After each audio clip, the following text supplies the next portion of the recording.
À toutes les personnes qui ne m'ont pas vu à la Paris Games Week ou qui souhaitent me revoir, je serai présent tout le week-end à la Japan Touch. On va utiliser la même méthode que la semaine dernière. Je vous dirai très exactement en story Instagram où je me situerai à la Japan Touch. Donc suivez-moi bien sur Instagram et je vous dis à demain. Bonjour. Pour cette nouvelle vidéo test de console trouvée en vide-grenier, François va m'accompagner car il a trouvé plusieurs consoles rétro au vide-grenier geek. Et justement... tu as entre tes mains une console qu'on a pu vous présenter sur le TikTok, vous avez le lien dans la description de cette vidéo. Une console que tu as récupérée pour combien déjà? Pour 15 €, donc c'est la Game Boy, l'original. Comme on peut le constater, elle est très crasseuse, quelqu'un a pissé dessus, alors que l'original, ça ressemble à ça. Bah nom de Dieu, faut arrêter de fumer François quand t'achètes des trucs en vide-grenier. Ouais, pardon.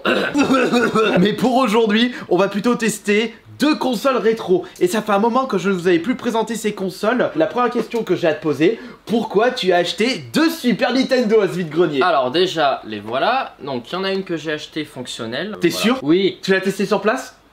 Non. Alors on sait pas. Mais c'est pas grave. Mais on la testera celle-là déjà. On commencera par tester celle qui est fonctionnelle que tu as acheté pour 50 €. Ok, et l'autre que tu ne sais pas si elle est fonctionnelle, c'est ça? C'est ça. Et tu l'as acheté 50 €? Non, je l'ai eu à 15. Heureusement. Oui. Dans l'état qu'elle est. J'imagine tu l'as acheté 50 € avec les câbles. C'est ça, tous les câbles, une manette et câble officiel Nintendo, ça fait toujours plaisir. Et celle-là tu l'as acheté avec les câbles? Non, il y a que dalle, c'est juste la Même pas de console. manette? Non. C'est là qu'on se rend compte que si on doit acheter les câbles officiels plus la manette, bah on part pour 50 balles et pas une console fonctionnelle. Bah on peut direct dire que François s'est fait arnaquer. Allez, ciao, bonsoir. De par ton œil d'expert et monteur de PC, peux-tu nous faire une première observation sur ces Super Nintendo achetés? Quels sont leurs états à peu près? On peut constater que celle-ci est en bien meilleur état. Elle est légèrement sale parce qu'elle a servi, hein, comme toutes les consoles qu'on achète maintenant. Elle est légèrement jaunie, mais c'est pas choquant. Si vous désirez savoir combien coûte à peu près une Super Nintendo d'occasion, faut compter 60-70 € si les câbles, tous les câbles sont officiels, y compris la manette. Et si c'est à 80, la personne se touche. Et d'ailleurs, en parlant des câbles, montre, vas-y, oui. justement. Et ce sont des officiels, justement? Oui, alors ça c'est une officielle. Ouais, nous avons du coup l'alimentation, qui est d'ailleurs très très longue. La manette, le plus important, dans un état assez convenable. Et puis même s'il y a genre des faux contacts par rapport aux boutons, c'est très facile de les réparer. Ça se nettoie, c'est vraiment très très simple à démonter. C'est juste quelques vis, vous pouvez le faire vous-même, hein, un peu d'alcool, des cotons-tiges et c'est fini. Même moi qui suis un gros débile, j'ai réussi à réparer des manettes NES et Super Nintendo. C'est ça, c'est une construction tellement simple. La 64, je peux comprendre que ça en effraie certains. Par rapport au joystick, changement de joystick justement. C'est ça, mais vraiment, les Super Nintendo et les NES, ça vaut le coup. Idem pour les Mega Drive. Voilà, la manette. C'est-à-dire des manettes avec croix directionnelle. C'est ça, et les manettes, si vous envoyez des défectueuses en ligne ou autre, mais qu'elles sont vraiment pas chères, prenez-les, avec un peu de chance, vous aurez une manette fonctionnelle pour que dalle. Sauf que c'est devenu compliqué parce que maintenant tout le monde est au courant de comment on peut les réparer avec tous les tutos disponibles sur YouTube. C'est ça, donc c'est vraiment, il faut sniper l'annonce dès qu'elle pop sur Le Bon Coin ou autre. Et pareil pour le câble Péritel qui est une officielle. Voilà. Sachez que si vous n'avez pas le budget pour acheter les câbles officiels d'une Super Nintendo, parce qu'il faut compter 15-20 € par câble officiel, c'est ça. Sachez que vous pouvez trouver des câbles génériques sur AliExpress. Ouais, alors ça c'est important, si jamais vous arrivez à choper qu'une console, donc par exemple dans le cas de celle-là, si elle fonctionne, vous pouvez trouver des câbles fonctionnels, donc des alimes, câbles d'affichage, vous trouvez ça pour quelques euros, peut-être 5-10 € pour l'alim et 2 € pour le câble d'affichage. Et si vous voulez vraiment la jouer cheap, vous pouvez même prendre une manette générique sur AliExpress, c'est 5 €. Au moins vous pourrez vous en servir de la console. Voilà, donc câble plus manette, non officielle, AliExpress, vous pouvez vous en sortir pour 10 € et compter un petit peu plus pour les frais de port. Et je vois aussi que tu as trouvé un jeu Super Nintendo. Oui, voilà. C'est pas n'importe lequel. Nous avons Starwing, un des jeux les plus avancés technologiquement sur la Super Nintendo, qui est d'ailleurs 3D, enfin... les premières 3D, avec un cartouche FX à l'intérieur, et il y avait aussi Stunras FX qui utilisait cette technologie là. C'est ça, donc le processeur Super FX ou le processeur le Mario Chip, comme il l'appelait, donc sur les nouvelles révisions de cartouches, ça permettait en fait de booster entre guillemets la console, et c'est ce qui a permis de faire tourner en fait un jeu en full 3D sur cette chose de 92. Et est-ce que tu te souviens c'était quoi qui pouvait booster les graphismes d'un jeu N64? Bah évidemment l'expansion pack. Voilà, tout à fait. Alors ça boostait pas les graphismes, c'était surtout pour doubler la RAM. Honnêtement ils auraient pu le faire dès le début. Parce que justement il y a des jeux, tu n'as pas cette expansion pack qui se trouve juste ici. tu pouvais même pas jouer à certains jeux comme Zelda Majora Mask. Il y a Donkey Kong 64. Et il y a aussi, entre guillemets, Perfect Dark, mais c'est juste que ça bloque du contenu. On peut pas jouer à 4, il y a des missions qui sont bloquées, je crois. Et il y a des jeux où les graphismes sont améliorés. Rayman 2 en fait partie. Du coup, sur la Super Nintendo, il y avait justement cette cartouche FX. Enfin, à l'intérieur de la cartouche. Et concernant la console, soi-disant non testée, non fonctionnelle. Alors, j'ai eu des informations du vendeur. Apparemment, elle s'allume, mais il n'a pas testé plus loin. Donc, en théorie, la console s'allume. C'est une d'un magasin cash, j'ai l'impression. Ouais, il y a vieux ticket. Avec une vieille étiquette à l'intérieur.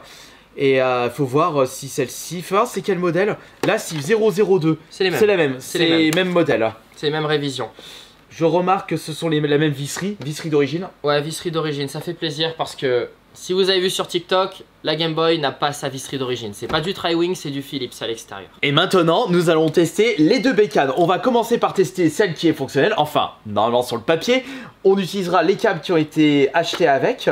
Je vais aller chercher la grosse télé. Et après, on utilisera les mêmes câbles et la même manette pour tester celle qui est soi-disant non fonctionnelle. Et on verra si t'auras fait une bonne affaire ou si on te l'a foutu bien profond. Regardez la belle bécane. Non, parce que j'ai vraiment pas envie de m'embêter à récupérer l'adaptateur pour brancher sur la télé en mode HDMI. Au moins avec cette vieille télé, il y a les ports Péritel. On va faire ça vraiment à l'ancienne. Mais merde, là, je vais pas pouvoir poser ça. Faut que tu... Enlève-moi les manettes, s'il te plaît. Je suis vraiment désolé, j'ai toujours tendance à engueuler mes invités quand je tourne des vidéos. Comme tu es l'invité, je vais te laisser brancher des Super Nintendo, puisque ce sont les tiennes. Tu sais que j'ai passé je sais pas combien d'années avec cette vieille télé alors que j'avais largement les moyens de m'acheter une grosse télé. Tu l'as payé combien, le Starwing? 10 €. Ah, en boîte? Ouais, en boîte. Au vide-grenier du geek. Ouais, alors il n'y a pas de mode d'emploi, hein. Vous enflammez pas. Il y a juste la boîte, l'insert en carton et le jeu. T'as vérifié si c'est pas un faux jeu? Ouais, j'ai vérifié, c'est bon. C'est une bonne révision qui existait. Ça va aller là-dedans. Alors par contre, elle s'allume comment ta télé? Parce que... Ah, c'est bon. Allez, pas besoin de télécommande. Bah voilà. Bah parfait. Et il est content. Voilà, oui, j'ai pas perdu d'argent, vous avez vu ça? C'est lequel le premier jeu que tu vas faire avec cette Super Nintendo? Zelda A Link to the Past, parce que ça fait 3 mois que j'ai la cartouche et qu'elle me fait de l'œil depuis un petit moment. C'était un jeu de ton enfance, le Starwing, ou pas? C'est ça. Bah, il marche. Ouais, pas grand chose à dire. Hein. Pour la deuxième, on va mettre un jeu qui craint pas.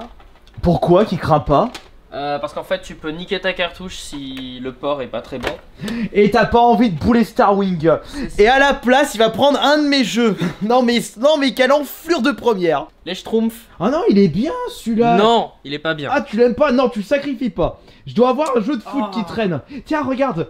J'ai un jeu en boîte là, j'ai un jeu de sport à la noix. Celui-là, si tu me le bousilles, je m'en fous complet. Regardez pas comment je l'ouvre. C'était ta première console, la Super Nintendo?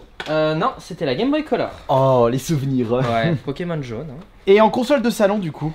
Console de salon, la première que j'ai eue, c'était la PlayStation. Mais oh, mais je suis bête. Oh, mais je suis bête. C'est 64. Pardon, je suis désolé. Non, mais... Bah oui, c'est marqué dessus. Non mais... Ça y est, on ne sait plus lire, c'est bon. Bon bah prends les Schtroumpfs, ma foi. Et si ça fonctionne pas? As-tu l'habilité nécessaire pour la réparer? Oui, ben vu la construction simple de la console, quelques soudures et ça va être bon. Est-ce qu'il existe des cas où c'est impossible de réparer une Super Nintendo? Alors, quand il y a beaucoup trop d'oxydation et que un des composants grillé. Après, il peut y avoir des PCB de remplacement, mais il faut avoir envie de tout transférer. Donc, et là, surtout, ça valerait pas le coup par rapport au temps passé. C'est ça, c'est vraiment, si c'est la console de votre enfance, ces choses-là, oui, ça vaudrait le coup de la bricoler, mais sinon... vendez-la pour pièces et achetez-en une qui fonctionne.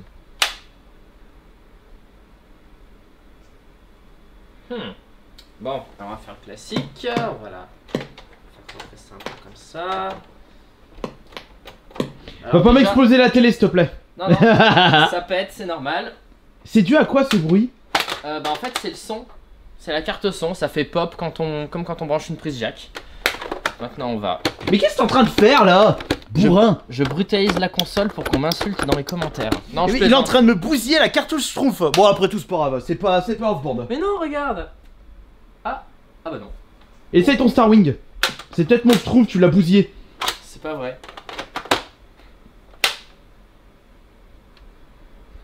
C'est encore mis en veille ta télé ou c'est... Non, non, non. Premier diagnostic du problème. As-tu une petite idée? Alors bon, déjà la télé réagit quand on l'allume, donc c'est déjà bon signe. Je pense que le port cartouche est mort. Après, bon, faut le nettoyer et voir si ça fonctionne. Si avec un port cartouche nickel, il ne se passe rien, ben le problème est autre part. Et tu penses que ça viendrait d'où le problème? Processeur. Tu veux qu'on ouvre à l'intérieur? Donc déjà les vis sont pas bloquées, ce qui est bon signe. Tu penses que la console a déjà été ouverte? Non, je pense pas. Ça aurait pu être pire. Il y a juste quelques poussières, un peu de tapis de ce côté-là, mais rien de choquant. Ouais, t'as pas vu la gueule du port par contre, hein. Il est Mort. très oxydé.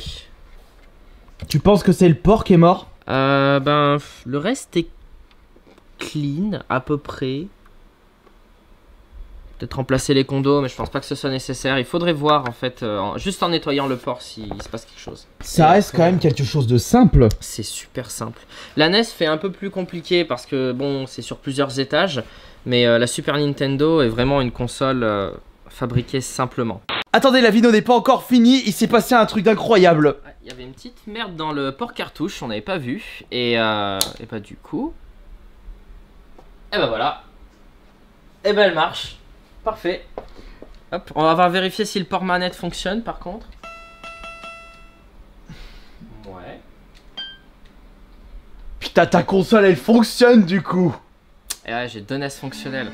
Bon bah en tout cas je te remercie beaucoup François pour ta présence.